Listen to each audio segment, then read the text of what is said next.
Welcome to Dat Philosophy. I'm Specs. I'm the newest member of Shady Corner. On this show, we're going to take a look at the burning questions we have when it comes to sexy video games and the culture that surrounds it. When you play a game and you are given the option of selecting a type of character, who do you pick?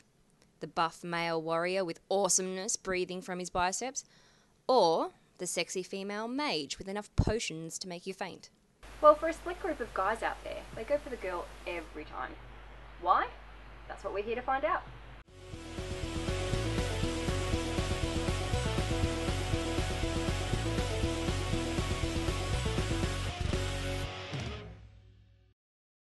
Why do guys choose female characters over their male counterparts?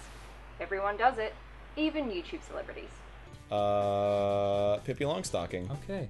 She's a So porn that's your star basic now. look. Chomper or Munchie? I got I a feeling I know which one you're going for. I'm going for Munchie. Of course it is. In order for us to work this out, let's jump back to 1986. The year that Metroid hit the scene.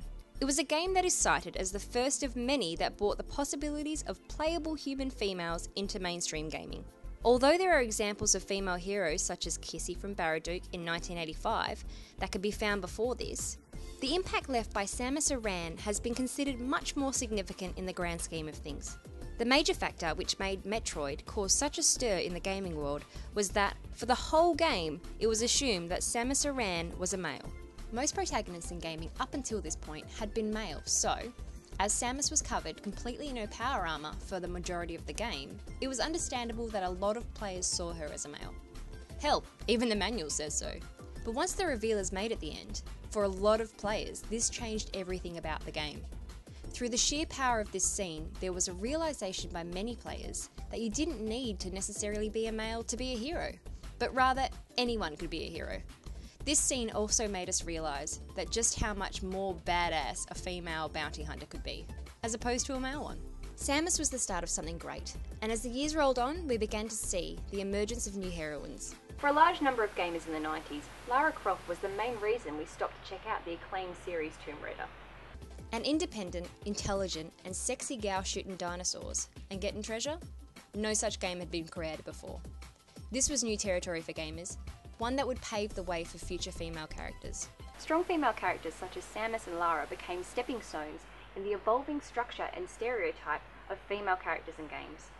From Tekken, Crash Bandicoot, and even more sexy titles such as Dead or Alive, Fear Effect 2, and Danger Girl, females began to both kick ass and look sexy at the same time.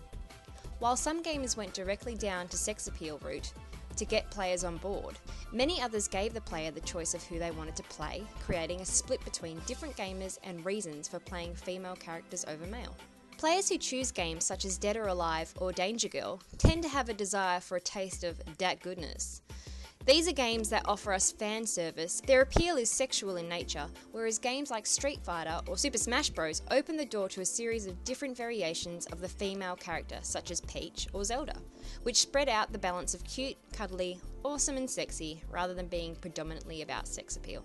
So now that we've broken down the genres of games and history, why do players choose girls over guys? One major reason for this is that males make up the majority of the demographic of gamers. Don't get me wrong, there are a ton of women gamers, myself included, on the scene now, but it's all about catering to your audience. Some guy gamers even demand this. A perfect example is a study reported in Information, Communication and Society that pitted 375 World of Warcraft gamers through a quest in just over 1.5 hours. When selecting characters, they selected the most attractive of the bunch. The results are quite interesting.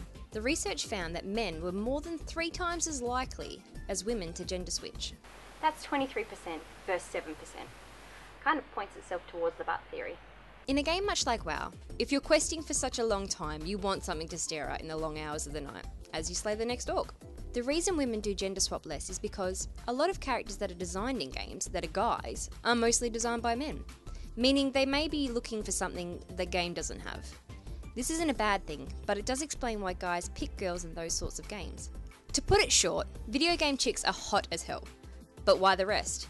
Why do people choose characters such as Peach in Mario Kart? Or Zelda in Smash Bros? There are probably several reasons for this, but what I think I can narrow it down to is that in their own cutesy way, these characters also provide a certain level of sex appeal.